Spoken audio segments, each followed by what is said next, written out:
పరిశుద్ధుడైన మా తండ్రి, మీకు వందనాలు స్తోత్రాలు చెల్లించుకుంటున్నామయ్యా.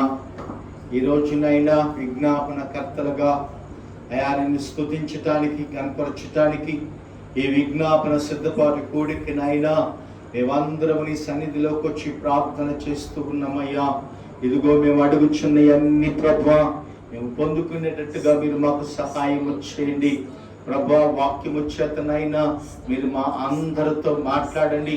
మేము వేటి కొరకు విజ్ఞాపన ప్రార్థన చేశామో, ప్రజల కొరకు, దేశాల కొరకు, యవనస్తుల కొరకు, చదువుకునే బిడ్డల కొరకు, అధికారుల కొరకు మేము ప్రార్థన చేశామయ్యా. ఆ దేశాన్ని మీరు జ్ఞాపకం చేసుకోమని అడిగాం అయ్యా. మేము నీ సన్నిధిలోకి వచ్చినైనా విలపిస్తూ ప్రార్థన చేస్తూ ఉన్నామయ్యా.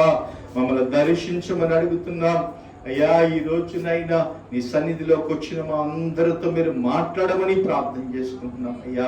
విరిగి నలిగిన హృదయంతో నిన్ను స్తుతించి ఘనపరిచి మహిమపరుస్తూ ఉండగా ఇదిగో మీరే వాక్యము చేత మాతో మాట్లాడమని యేసుక్రీస్తు వారి నామములో ప్రార్థన చేసి అడిగి వేడుకొని మనం చేసుకుంటున్నాము తండ్రి, ఆమేన్. మంచిది, అందరికీ వందనాలు. బైబిల్ గ్రంథంలో కొన్ని విషయాల్ని మనం ధ్యానం చేద్దాం. బైబిల్ గ్రంథంలో యోనా రాసిన గ్రంథము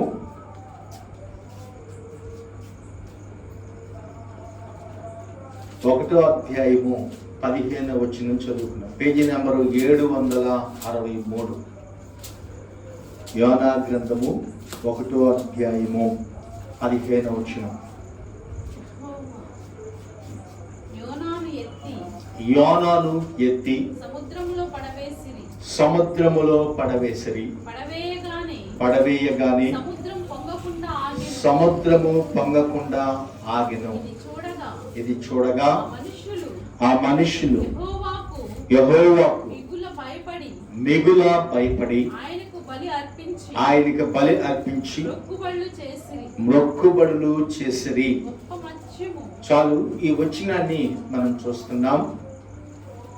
యోనా గ్రంథంలో ఒక మాటని మనం చూడగలిగితే, యోనాతో ప్రభు ఒక విషయం చెప్పాడు.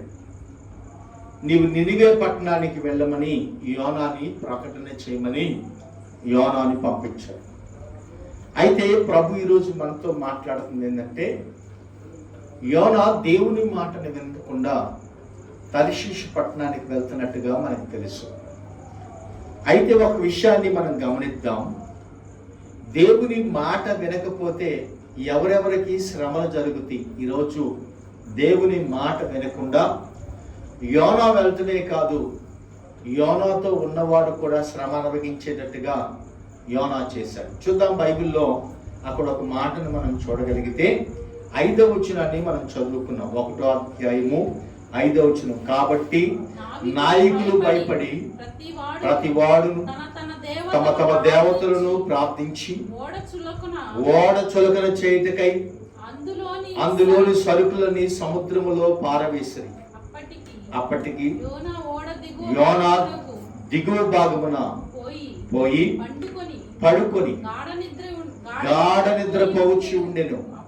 అప్పుడు ఓడ నాయకుల యొద్దకు వచ్చి, ఓయి నిద్రపోతా, నీకేమి వచ్చినది? లేచి నీ దేవునికి ప్రార్థించుము.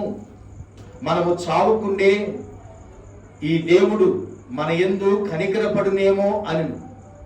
అంతలో ఓడవారు, ఎవరిని బట్టి ఇంత కీడు మనకు సంభవించును తెలిసుటకై మనము చీట్లు వేత్తము రండని ఒకరితో ఒకరు చెప్పుకొనిరి. చీట్లు వేయగా యోనా మీదకి చీటి వచ్చెను. ఆమేన్. ఈ మాటని మనం చూడగలిగితే యోనా మీదకి చీటి వచ్చిందంట. ఎవరి మీదకంట? యోనా మీదకి వచ్చిందంట. తుఫాను రేగింది. యోనా దేవుని మాట వినకుండా వెళ్ళిపోతుంటే, ఈరోజు చాలా మంది కూడా దేవుడు చెప్పినట్టుగా ప్రజలు నడవట్లేదు. తమకిష్టం వచ్చినట్టుగా ప్రజలు నడుచుకుంటున్నారు. దేవుడు చెప్పినట్టుగా నడవకపోతే తనకు శ్రమలు కలుగుతాయి, తనతో ఉన్నవారికి శ్రమలు కలుగుతాయి అని దేవుని వాక్యంలో రాయబడుతుంది. యోనాని దేవుడు నినివే పట్టణానికి వెళ్ళమని చెప్పాడు. అయితే నినివే పట్టణానికి వెళ్లకుండా ఓడ ఎక్కి కేవు ఇచ్చి ఓడ ఎక్కి తర్షీషు పట్టణానికి వెళ్తానికి యోనా ఓడ ఎక్కి వెళ్ళారు. ఆ ఓడలో సరుకులన్నీ ఎక్కించుకున్నారు. ప్రజలందరూ ఎక్కారు. ఇదిగో ప్రజలందరూ కూడా సంతోషంగా ఓడలో వెళ్తున్నారు. యోనా ఓడ అడుగు భాగమునకి వెళ్ళి నిద్రపోతున్నాడండి. ఏం చేస్తున్నాడండి? నిద్రపోతున్నారు. తుఫాను అలజడ లేగింది. ఏం లేగిందంట? తుఫాను అలజడ లేగింది. సముద్రం పెద్ద తుఫాను కలిగింది. మన పరిస్థితి ఏందని ఒకరికొకరు ఆందోళన చెంది అందరూ అనుకుంటున్నారు, ఇదిగో ఎవరి దేవతల్ని ఎవరి దేవుళ్ళని వాళ్ళు ఆరాధన చేసుకోండి, ఈ తుఫాను వచ్చి మనల్ని చంపబోతుంది, ఇక మనం మిగలము అని ఎవరికి వారు ఆరాధన చేసుకుంటున్నారు. ఆరాధన చేసుకుంటే కింద ఓడ అమరమున పడుకొని నిద్రపోతున్నాడంట యోనా. నిద్రపోతుంటే యోనా దగ్గరికి వెళ్ళి ఒక ఆయన అంటున్నాడు, ఓరే నిద్రపోతాడా, ఇదిగో నీకేమొచ్చింది, నీకేమి అర్థం కావట్లేదు, ఓడంతా అల్లకొల్లాలం అయిపోతుంది, ప్రజలందరూ మరణించిపోతున్నారు, ఇదిగో ఓడలోకి నీళ్ళన్నీ ఎగిసి పడుతున్నాయి, నువ్వేం చేస్తున్నావు ఇక్కడ అంటే యోనా నిద్రపోతున్నాడు. అందరూ అనుకుంటున్నారంట, ఎవరిని బట్టి ఈ కీడు మన మీదకి వచ్చింది, ఎవరిని బట్టి అపాయం మన మీదకి వచ్చింది, మన అందరము కలిసి చీట్లు వేద్దాం అనుకున్నారు. ఏమనుకున్నారంట? మన అందరము కలిసి అందరి పేర్లు రాసి చీట్లు వేద్దాం, ఎవరి పేరు చీటీల్లో వచ్చిందో వారిని బట్టే కీడు వచ్చిందని అందరూ అనుకున్నారు. పేర్లు రాశారు. ఓడలో ఉన్న వారు అందరు పేర్లు రాశారు.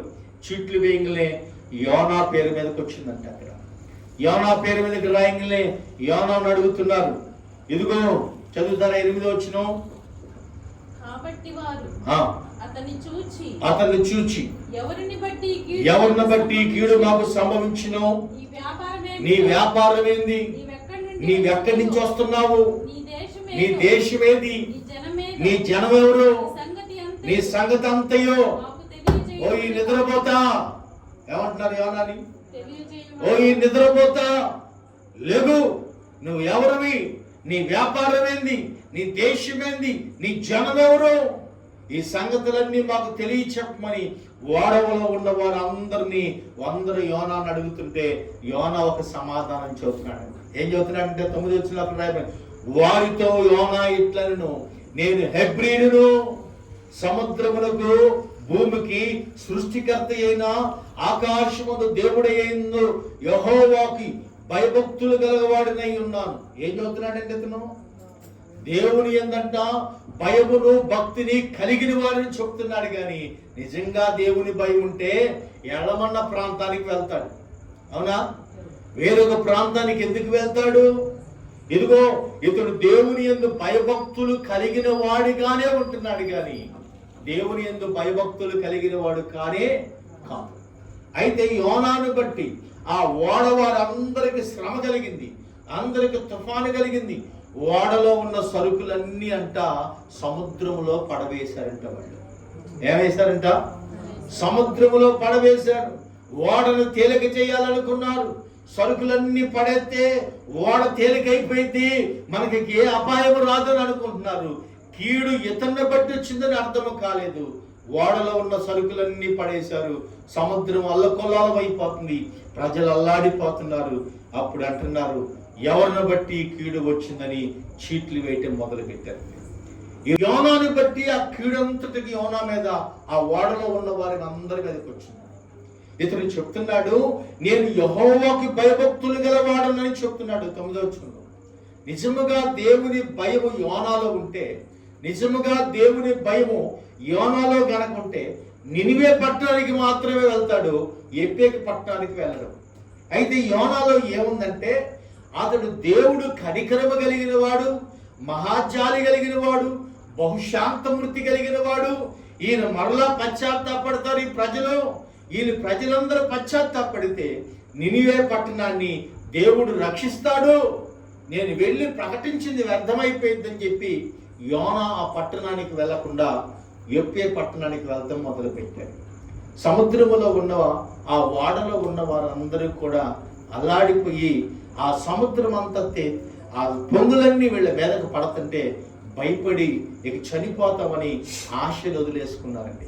అయితే యోనా అంటున్నారు, ఇదిగో యోనాను బట్టి ఈ పడవలోకి ఈ సముద్రంలో తుఫాను రేగింది, అసలు నీవెవరు అని అడుగుతున్నారు. అక్కడ చూడండి, అక్కడ రాయబడుతుంది, మనం చదువుకుంటే 8వ వచనం, కాబట్టి వారు అతన్ని చూసి నీవు ఎవరిని బట్టి ఈ కీడు మా మీదకు సంభవించునో, నీ వ్యాపారం ఏంది, నీవు ఎక్కడి నుంచి బయలుదేరుతున్నావు, నీ దేశమేది, బా చూడండి ఏమి గుచ్చు అడుగుతున్నారో యోనాని, నీ జనం ఎవరు, అసలు నువ్వు ఎవరు అయ్యా అని యోనాను అడుగుతుంటే యోనా అక్కడ ఒక సమాధానం చూపుతాడు. చదువుతారా?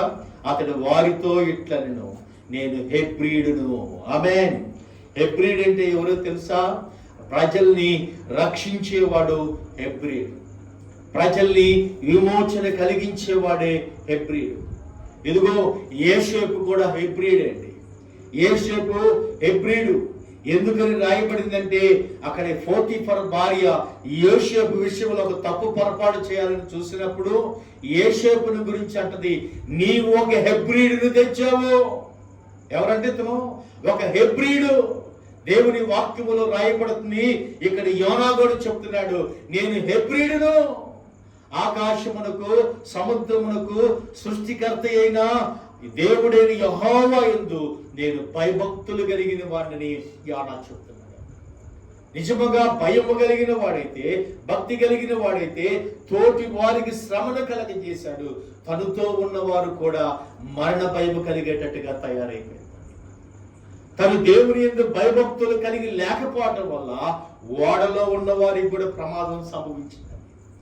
ఈరోజు మనం దేవుని యందు భయభక్తులు కలిగి లేకపోతే ఓడలో ఉన్న వారికి కూడా ప్రమాదము జరిగింది, ఇంటిలో ఉన్న వారికి ప్రమాదము జరిగింది, సంఘములో ఉన్న వారికి ప్రమాదము జరిగింది. దేవుని యందు మనము భయమును భక్తిని కలిగి లేకపోతే ఈ ప్రమాదము జరుగుతూ ఉంటది. సంఘమును కూడా క్షేమము కలిగి ఉండలేదు. ఈరోజు ప్రభు ఆత్మ మనతో మాట్లాడుతుంది. దేవుని యందంట భయమును భక్తిని కలిగి ఉంటేనే మనము క్షేమంగా ఉంటాము.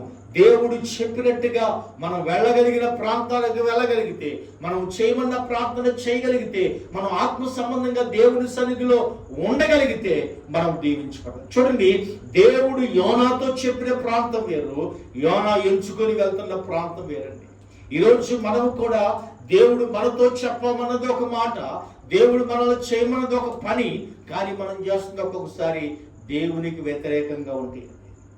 దేవునికి వ్యతిరేకముగా ఉన్నవారు, దేవునికి ఇష్టకరంగా లేకుండా జీవించిన వారు తన శ్రమ పడుతున్నాడు, తనతో ఉన్న వారిని శ్రమ పరిచేటట్టుగా చేస్తున్నాడు. చూడండి, దేవుని వాక్యములో రాయబడుతుంది, యోనానంట ఎత్తి సముద్రములో పడవేయమని యోనా చెప్పాడు. చూడండి, అక్కడ రాయబడింది 14వ వచనం, కాబట్టి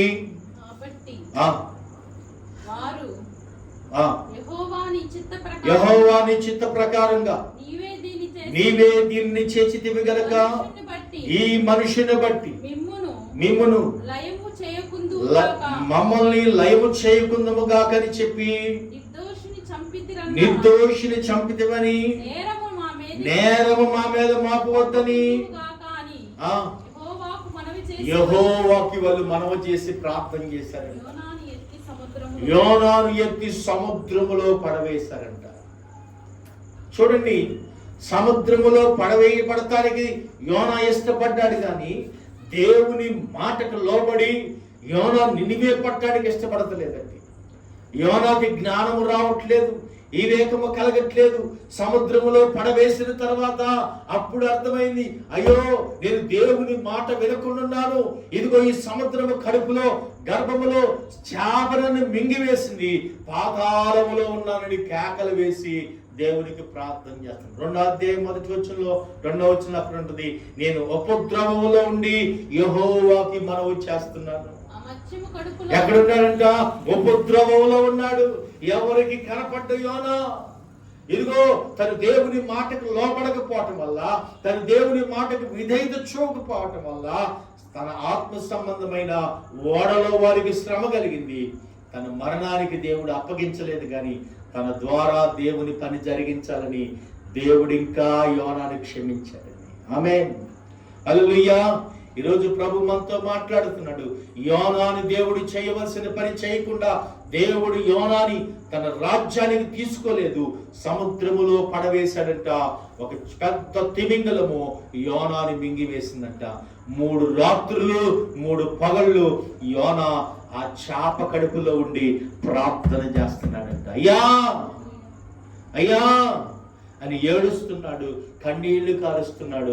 ఎవరు యోనాకు సహాయము చేసే వాళ్ళు లేరు, దేవుడు తప్ప. దేవునికి స్తోత్రం. ఎవరు సహాయం చేయగలుగుతారు?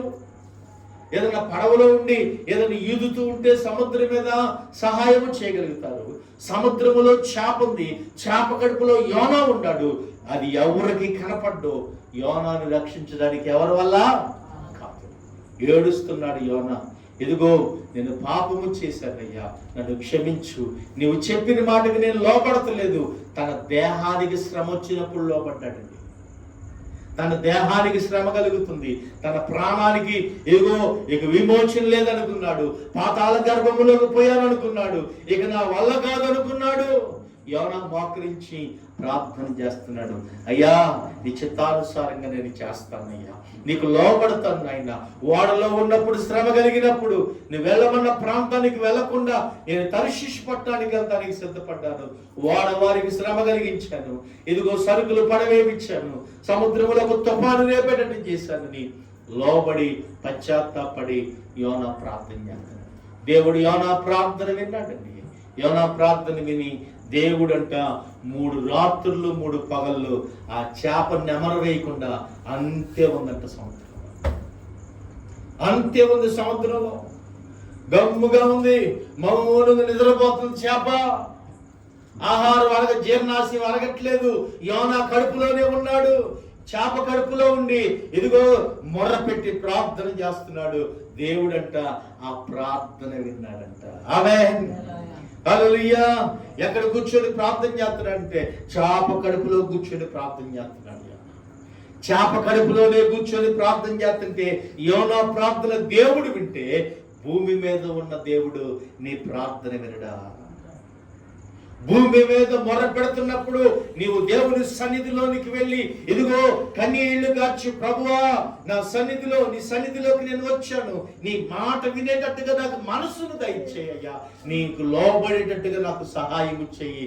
నా ద్వారా సంఘము ఎక్కడ ఆత్మ సంబంధమైన వాటిలోంచి తొలగిపోతుంది. ఓడలో ఉన్న వారికి శ్రమ కలిగిందండి, సంఘములో ఉన్న వారికి శ్రమ కలిగించేటట్టుగా మనం జీవించకూడదు. అనేకులు మనము ప్రేమతో దేవుని సన్నిధికి చేర్చబడాలి. ఆమేన్. యేసు ప్రభు యోనాకు ఒక బుద్ధి కలగ చేశాడు. యోనా ప్రార్థన విన్నాడు. యోనా చెప్పినట్టుగా దేవుడు వాక్యాన్ని లోబడ్డాడు. ఇదిగో ఆ నినివే పట్టణానికి ఎత్తుకెళ్ళి దేవుడు చెప్పాడు, చేపకు ఆజ్ఞాపన చేశాడంటే ఇదిగో యోనాను ఎత్తుకెళ్ళి నినివే పట్టణము ప్రాంతము ఆ ఓటును కక్కివేయమని చెప్పగానే యోనాను ఎత్తుకెళ్ళి చేపంట ఆ నినివే పట్టణం ఎదురుగా ఊసిందంట. కక్కివేసింది, యోనాను కక్కివేసింది. చూస్తారు అక్కడ దేవుని వాక్యంలో మనం చదువుకున్నాం. చదువుతారా? 3వ అధ్యాయము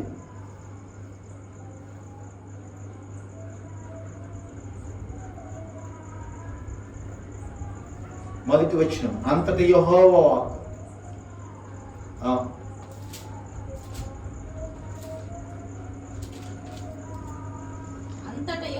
వాక్కు రెండో మారు యోనాకు ప్రత్యక్షమై సెలవిచ్చినదేమనగా, నీవు లేచి నినివే మహాపురమునకు పోయి. అక్కడ ఊరి వెళ్ళిపోయింది. అక్కడ లేచి దేవుడు చెప్తున్నాడు, నీవు లేచి నినివే మహాపురానికి వెళ్ళు, నేను నీకు తెలియజేయుచున్న సమాచారము దానికి ప్రకటన చేయము. యెహోవా సెలవిచ్చిన ఆజ్ఞ ప్రకారముగా దేవుని దృష్టికి గొప్పదై 3 దినముల ప్రయాణమంత పరిమాణము. ఎన్ని దినాలు ప్రయాణం చేసే పట్టణం అంటది అమ్మా? ఎన్ని దినాలు? 3 దినాలు ప్రయాణం చేసే పట్టణం అంటది.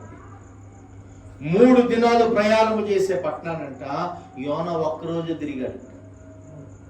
ఇక్కడ కూడా లోపమే, మళ్ళీ జ్ఞానం కలిగింది, మరలా పశ్చాత్తాపడ్డాడు, దేవుడు ఆయుష్కాలాన్ని ఇచ్చాడు.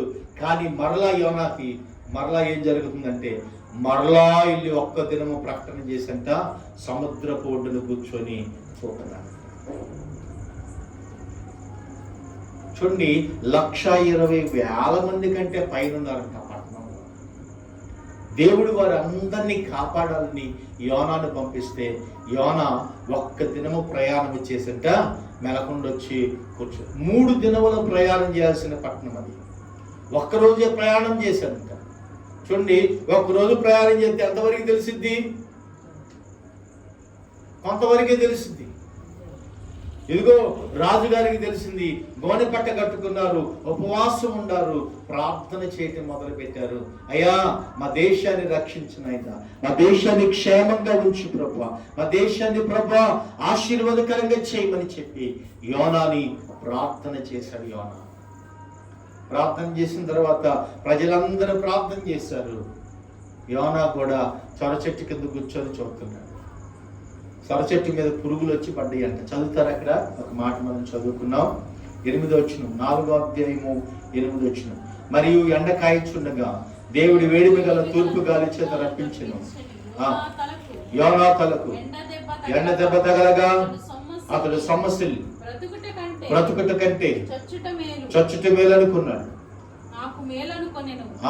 అప్పుడు దేవుడు ఆ సొర చెట్టును గురించి కోపించుట న్యాయమా అని యోనాను అడుగగా 7వ వచనంలో అక్కడ రాయబడింది, పురుగు ఒకటి వచ్చంట ఉదయం సొర చెట్టు మీద ఉన్న ఆకులన్నీ కొరికేసి దేవుడు ఒక పురుగును ఏర్పరచగా అది ఆ చెట్టును తొలిచినందున చెట్టు వాడిపోయిందంట. యోనాకి ఎండ తగ్గుతుంది. ఎండ దెబ్బకి ఏడుతున్నాడు యోనా. దేవుని వాక్యములో రాయబడుతుంది, యోనాకి అర్థమైపోయింది, ఎండ తగిలికి చచ్చిపోదాంలే, ఈ ఎండకే తట్టుకోలేకపోతున్నాను అనుకుంటున్నాడు. రేపు పరలోకములో అగ్నిలో ఎలాగ తట్టుకుంటారు ప్రజలు? ఈ వేడికే తట్టుకోలేక ఇక చచ్చిపోదామని అనుకుంటున్నాడు యోనా మనస్సు. దేవుని మాట వింటే ఇదిగో శ్రమలు రావండి, దేవుని మాట వింటే అపాయాలు జరగవండి, దేవుని మాట వింటే నీ కష్టము రాదు. దేవుని మాటని వినకుండా ప్రజలు తమ ఇష్టానుసారమైన నడకల్లో నడుచుకుంటూ శ్రమలకు పాలవుతూ శ్రమలు తెచ్చుకుంటూ వాళ్ళే నడుచుకుంటున్నారు.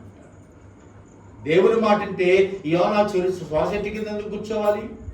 దేవుడు చెప్పినట్టుగా నినివే పట్టణానికి వెళ్ళి ప్రకటించేవాడు, మెలకండి వెళ్ళిపోయేవాడు. దేవుడు చెప్పిన ప్రాంతానికి మళ్ళా వెళ్ళేవాడు. దేవుడు చెప్పినట్టుగా ప్రకటించమని చెప్పి ప్రకటించకుండా ఒక్క దినము ప్రయాణం చేసి ప్రకటించి యోనా దేవునికి లోబడకుండా జీవిస్తున్నాడు. యోనాతో దేవుడు మాట్లాడుతున్నాడు, యోనా 1,20,000 మంది కంటే పైన జనం ఉన్నారు, ఎంత మందిని చంపటానికి నేను ఇష్టం లేదు, అందుకే నిన్ను యోనా సొర చెట్టు గురించి దేవుడు మాట్లాడాడు. యోనా, నువ్వు రాత్రి మలిచి రాత్రి తెల్లారి ఎండిపోయిన సొర చెట్టు గురించి ఎంత ఆలోచన చేస్తున్నావే? ఏనంట చదివితే ఆ మాట అక్కడ రాయబడుతుంది, ఇదిగో రాత్రి మలచి తెల్లారి ఎండిపోయిన సొర చెట్టు గురించి ఎంత ఆలోచన చేస్తున్నావే? నీవు మరి 1,20,000 నీవు కష్టపడకుండా పెంచకుండాను ఒక రాత్రిలోనే పుట్టి పెరిగిన ఆ రాత్రిలోనే వాడిపోయిన ఈ సొర చెట్టు విషయంలో నీవు విచారపడుచున్నావేంది యోనా? ఇదిగో ఒక్క రాత్రిలోనే 10 వచనంలో ఉంటుంది, ఒక్క రాత్రిలోనే ఇదిగో మలచి పెరిగి పెద్ద ఎండిపోయిన సొర చెట్టు గురించి ఆలోచన చేస్తున్నావు.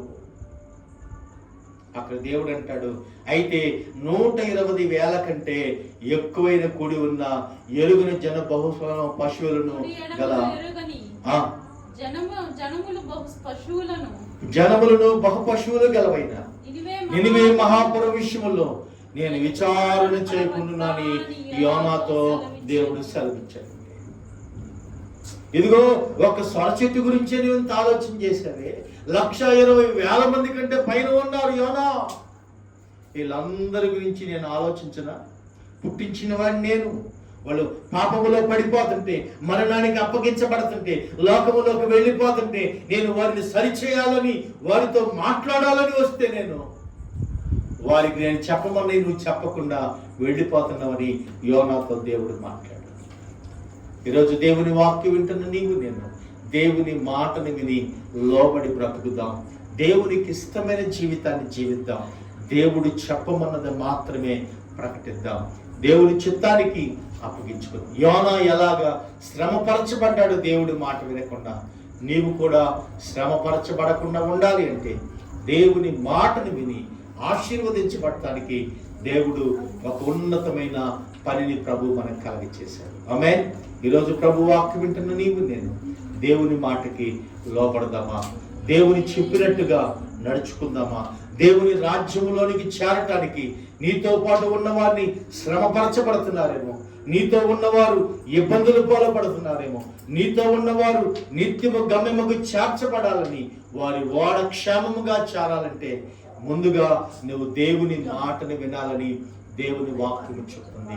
ప్రార్థన చేసుకుందాం, మోకరించి ప్రభుని అడుగుదాం. పరిశుద్ధుడైన మా తండ్రి, ప్రేమ నమ్మకము కలిగిన మా ప్రభువా, నీకు వందనాలు స్తోత్రాలు చెల్లించుకుంటున్నాం. ఈ రోజునైనా నీ సన్నిధిలోకి వచ్చిన మమ్మల్ని అందరినీ దీవించింది నాయన. యోనా దేవునికి ఎలాగ లోబడకుండా వెళ్ళిపోయాడు, ఎలాగనైనా దేవుని చిత్తానికి అప్పగించుకోలేదు. యోనాతో ఉన్న వారికి శ్రమ కలిగిందంటయ్యా. అయ్యా నీకు స్తోత్రాలు చెల్లించుకుంటున్నామయ్యా. ఈ రోజునైనా ప్రజలు నీ మాటకు లోబడేటట్టుగా సహాయం చేయండి. యోనా దేవుని మాట వినకుండానైనా ఇదిగో ప్రజలు నశించిపోతుంటే, ప్రజలనైనా ఆత్మలు నశించిపోతుంటే, ఆత్మల భారము లేకనైనా నినివే పట్టణమునకు వెళ్ళవలసిన వాడు తర్షీషు పట్టణానికి వెళ్తున్నాడు. నువ్వు ప్రజల కొరకు ప్రార్థన విజ్ఞాపన చేయవలసిన వాడు. ఇదిగో ప్రజల కొరకు నువ్వు సూటిగా మాట్లాడవలసిన దానివి. దేవుడు నీతో కొన్ని విషయాలు చెప్పి నేను ఉన్నతముగా బలపరచబడాలని, ఉన్నతమైన ప్రజల రక్షణలోకి నడిపించాలని, దేవుడు ఒక విశేషమైన కృపచేత ప్రజల్ని విమోచించాలని ఆశ కలిగి మాట్లాడుతూ ఉంటే నువ్వు ఆయన మాటకు లోపడకుండా వెళ్ళిపోతున్నావేమో. ప్రభుని అడుగు, ప్రార్థన చేద్దాం. యోనా దేవుని మాట విన్నట్టే కనపడ్డాడయ్యా. అయ్యా విన్నట్టే కనపడ్డాడయ్యా, లోపట్టే కనపడ్డాడు ప్రభు.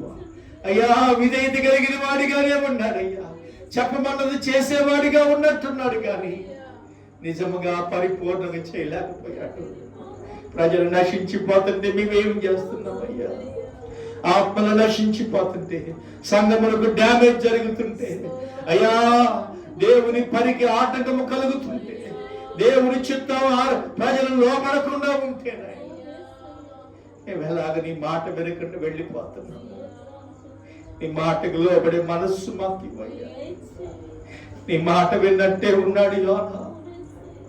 శ్రమ కలిగిపోయింది నాయన. ఎవరికి కనపడకుండా సముద్రములో దాగి ఉన్న శాప కడుపులో ఉన్నాడు. 3 రాత్రి పగలు కన్నీళ్లు విడిచి ప్రార్థన చేస్తున్నాడు యోనా. అయ్యో నాకు జ్ఞానోదయం అయింది, అయ్యో అగాధ స్థలముల్లో ఉన్నానని పశ్చాత్తాపడ్డాడు. అయ్యా ఈరోజు నేను కూడా పశ్చాత్తాపడేటట్టు తెచ్చి గోర పట్టగట్టుకోవాలి, ఉపవాసం ఉండాలి, ప్రార్థన చేయాలి. నినివే ప్రజలు ఎలాగ ప్రార్థన చేశారో, నినివే ప్రజలను ఎలాగ విడిపించావో నీవు మా గ్రామం కొరకు ఉపవాసం ఉండాలయ్యా, మా యజమానుల కొరకు ఉపవాసం ఉండాలయ్యా, మా పట్టణాల కొరకు ఉపవాసం ఉండి ప్రార్థన చేయాలయ్యా. ఇదిగో మా దేశ అధికారుల కొరకు మేము ఉపవాసం ఉండి కన్నీరు కార్చాలి. ఇది మాకు భారమును కలగ చేశావు. ఆత్మలు నశించిపోతుంటే రేపు నినివే ప్రజల గురించి నువ్వు విచారించినట్టుగా నన్ను అడిగితే నేనేం చెప్పగలుగుతానయ్యా? కన్నీరు కార్చి అడుగుతున్నాను. ఆ ప్రజలకు లోబడేటట్టుగా అయ్యా, దేవుని వాక్యానికి ప్రజలు విధేయత కలిగేటట్టుగా ప్రభువా నేను నీ మాట వినేటట్టుగా నన్ను సిద్ధపరచు. నీ మాట వెనక యోనాతో ఉన్న వారికి శ్రమ కలిగిందయ్యా. అయ్యా శ్రమను కలగ చేసే వ్యక్తిగా నేనున్నానా? ప్రజల శ్రమల్లో నుంచి విడిపించే వ్యక్తిగా ఉన్నానా? దేవుడు ప్రకటించమన్నది ప్రకటిస్తున్నానా? అయ్యా నీకు స్తోత్రాలు చెల్లించుకుంటున్నాను. ప్రజల పాపముల చేతనైనా అపరాధముల చేత చచ్చిపోతున్నారు నాయన. ప్రజలనైనా దేవుని మాట వినకుండా ప్రభువా తమ ఇష్టానుసారంగా ప్రజలు నడుచుకుంటున్నారు నాయన. ఈరోజు ప్రజలకు నాయన దేవుని భయములు కరువైపోయిందయ్యా. దేవుని మాట వినేవారు కనపడతలేదు అయ్యా. సంఘములో ఉన్నవారు దేవుని మాట వినేటట్టుగా చేయండి అయ్యా. నన్ను బట్టి వాడ మీదకు తుఫాను రాకూడదు. యానాన్ని బట్టి ఓడలో ఉన్న వారికి తుఫాను కలిగిందయ్యా. ఈరోజు వాక్య వింటున్న నీవు నేను ప్రజల కొరకు ప్రార్థన చేయాలి, కన్నీరు కార్చి అడగాలి ప్రభు కొరకు. అయ్యా ప్రజలందరూ నశించిపోతుంటే యోనా వలె ఎలాగ ప్రకటన చేయబడ్డాడు, ఎలాగ నినివే పట్టణం గురించి దేవునికి ఒక భారము కలిగిందో, నీ గ్రామం కొరకు నీకు భారము కలగాలి, నీ పట్టణము కొరకు నీకు భారం కలగాలి, నీ కుటుంబము కొరకు నీకు భారము కలగాలి. నశించిపోతున్న ప్రజలనైనా విమోచన కలిగించబడాలని ప్రార్థన చేసుకుందాం. ఒకరించి ప్రభుని అడుగుదాం. ఈ రోజునైనా వాక్యము చేత మీరు మాతో మాట్లాడారయ్యా. వచ్చిన బిడ్డలందరినీ దర్శించండి, రాని వారిని మీ ఆత్మ చేత నింపండి, బలపరచమని ప్రార్థన చేసుకుంటాం. ఈ రోజునైనా మీరెవరిని నడిపించినందుకు ఎదుగో నినివే ప్రజలు ఎలాగ విడిపించబడ్డారో, మా గ్రామంలో ఉన్నవారు, మా పట్టణములో ఉన్నవారు, మా సంఘములో ఉన్నవారు అయ్యా నీకు లోబడి జీవించేటట్టుగా సహాయం ఇచ్చమని, మీరేవండి మహిమ తెచ్చుకోమని, మా ప్రార్థనలన్నీ మీరు ఆలకించినైనా ప్రతిఫలము దయచేయమని యేసుక్రీస్తు వారి నామములో ప్రార్థన చేసుకుంటున్నామయ్యా. రేపదీకాల ఆరాధనలో కూడా ప్రభా మీరు తోడుగా ఉండండి అయ్యా. రేపదీకాల ఆరాధన అంతటినైనా ఇచ్చితానుసారంగా మీరు నడిపించమని అడుగుతున్నాం. రాని బిడ్డల ప్రభా రేపు ఆదివారమునైనా 9 గంటలకు ప్రార్థనకి సిద్ధపడి దేవుని మందిరమునకు వచ్చినట్టుగా వాళ్ళ మనస్సులతో మీరు మాట్లాడమని అడుగుచున్నాము తండ్రి. మీరు గొప్ప కార్యాలు జరిగించమని, మీరే ఉండి నడిపించి మహిమ తెచ్చుకోమని యేసుక్రీస్తు వారి నామములో ప్రార్థన చేసి అడిగి వేడుకుంటున్నాము తండ్రి. ఆమేన్. మన తండ్రి అయిన దేవుడి దీవెన, కుమారుడిని యేసుక్రీస్తు వారి కృప, పరిశుద్ధాత్మ దేవుడని మన సహవాసము సకల పరిశుద్ధులకు మనకు నీ తోడై నడిపించును గాక. ఆమేన్. అందరికీ వందనాలు.